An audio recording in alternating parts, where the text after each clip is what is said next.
हर रात के बाद सवेरा होता है, पहाड़ों में भी जानवरों का बसेरा होता है और जब हार के बाद जीत आए तभी तो खेला होता है। खेला हो बे, लेकिन ये वाला खेला नहीं, दीदी वाला खेला नहीं, इंडिया का खेला हो बे।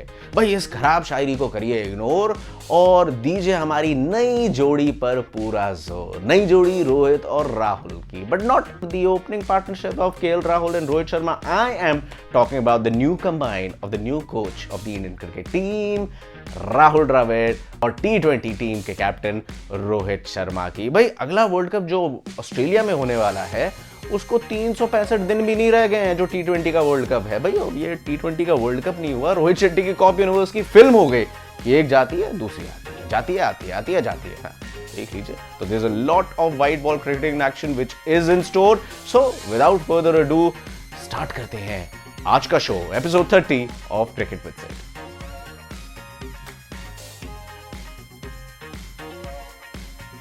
खेला जाएगा पहला मुकाबला in this T20I series between India and New Zealand eight SMS stadium, यानी कि सवाई मानसिंह स्टेडियम इन जयपुर। और 8 साल बाद इंटरनेशनल क्रिकेट वापसी करेगा सवाई मानसिंह स्टेडियम में। रात का मुकाबला है तो उम्मीद ये है कि फिर से ड्यू ओस शबनम आ सकती है। इतने भी 160 से ज़्यादा मुकाबले खेल गए हैं IPL में भी 70% टीमें जो हैं बैटिंग सेकंड करके मुकाबला जीत लेती हैं, लेकिन जो कंडीशंस हैं, जो विकेट मिलेगी भी pretty good to bat on. तो एक्सपेक्ट करिए कि 160 से ऊपर का टोटल आसानी से चेज कर लेगी टीम जो भी बैटिंग सेकंड करेगी। Expect a run fest eight the Sawai Mansingh stadium.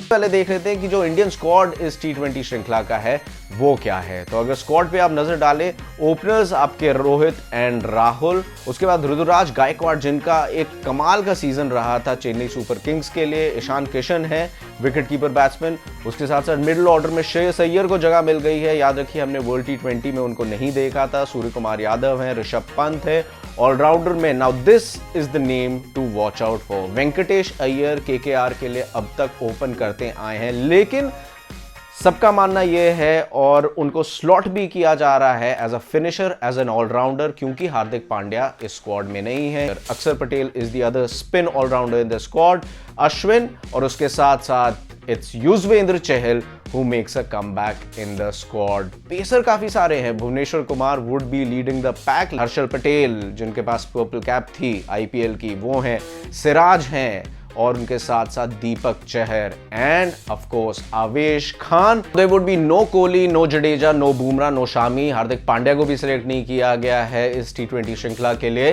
जिसका मतलब ये है कि ये सारे नए चेहरे हमको देखने को मिलेंगे। आप कमेंट सेक्शन में मेरे को ये बताइए, क्या इंडिया को अब एक नई राह अडॉप्ट करनी चाहिए? याद है ना आपको कि 2007 का जो 50 ओवर वर्ल्ड कप था उसको हारने के बाद 2007 के T20 वर्ल्ड कप में इंडिया ने एक यंग और एक इनएक्सपीरियंस स्क्वाड भेजा था साउथ अफ्रीका। फिर भी सबने यह माना था कि हार्ड हिटिंग ऑस्ट्रेलियंस और साउथ अफ्रीकन्स का ही दबदबा रहेगा उस वर्ल्ड कप के अंदर, but a young and inexperience Indian team led by Mahendra Singh Dhoni just shocked the world to win the inaugural edition of the T20 World Cup. Playing 11 जो probably 11 होगा उस पे नजर डाल लेते हैं। रोहित और राहुल ओपन करते दिखेंगे, फिर स्काई यानी कि Surya Kumar Yadav, Shreyas Iyer right now he is playing because Virat Kohli is not there, but अगर एक तरीके से आप कॉन्टेस्ट देखें तो सूर्य कुमार यादव और उनके बीच ये कॉन्टेस्ट देखने को मिलेगा। Then we have Pant and Venkatesh Iyer who comes in as the pace bowling allrounder. Ashwin और चहल का स्पिन कॉम्बो देखने को मिल सकता है। There would be Deepak Chahar and either Deepak Chahar और Bhuvneshwar Kumar and Avesh Khan, if at all he gets that call up, then he would be making his India debut, and Mohammad Siraj. Now let's talk about the Rohit and Rahul partnership. फिर से बता देता हूँ, ये opening partnership नहीं है लेकिन कप्तान और कोच की पार्टनरशिप, यानी कि रोहित शर्मा और राहुल द्रविड़ की पार्टनरशिप। आप मेरे को बताइए कमेंट सेक्शन में कि क्या लगता है आपको इस नए दौर के बारे में, और क्या आपको ये भी लगता है कि सिर्फ T20 इंटरनेशनल्स की नहीं लेकिन रोहित शर्मा को ODI कैप्टनसी भी दे देनी चाहिए and Virat Kohli should only be concentrated test match cricket is concern, उसी में कप्तानी करें।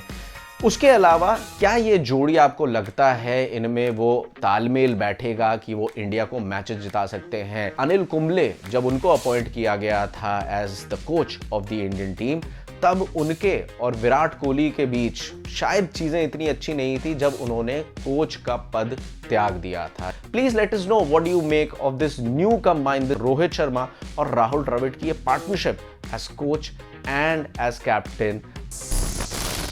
हेड टू हेड मुकाबलों की अगर हम बात करें तो अब तक T20 इंटरनेशनल जो न्यूजीलैंड और इंडिया ने खेले हैं उसमें न्यूजीलैंड आगे है। 9 मुकाबले न्यूजीलैंड ने जीते हैं और 8 मुकाबले भारत ने जीते हैं। लेकिन जो पिछली बायलैटरल श्रृंखला थी जो न्यूजीलैंड में हुई थी वहां पे इंडिया ने सीरीज 5-0 जीती थी। तो उन 8 में से 5 मुकाबले लास्ट बायलैटरल सीरीज में आए थे 5-0। Of course we lost that critical that crucial T20 international in the World Cup just a few days ago. And before I say goodbye, it's time for Blast from the Past. अब आप में से कई लोग ये सोच रहे होंगे कि ब्लास्ट फ्रॉम द पास्ट में इंडिया वर्सेस श्रीलंका कैसे? भाई इंडिया वर्सेस श्रीलंका ऐसे क्योंकि ये मुकाबला हुआ था जयपुर में सवाई मानसिंह स्टेडियम में सन 2005 में एक इंडिया श्रीलंका का वनडे मैच हुआ था जहां पर श्रीलंका ने पहले बल्लेबाजी करते हुए 298 रन बनाए थे, 298 रन, जो कि उस टाइम में वनडे क्रिकेट में बहुत बड़ा टोटल माना जाता था।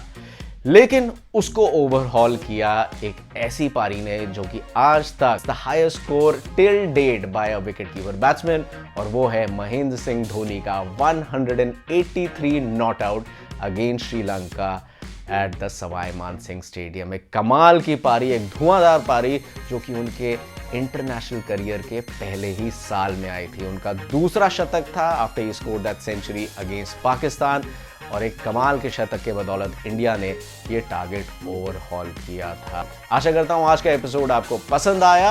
Until next time,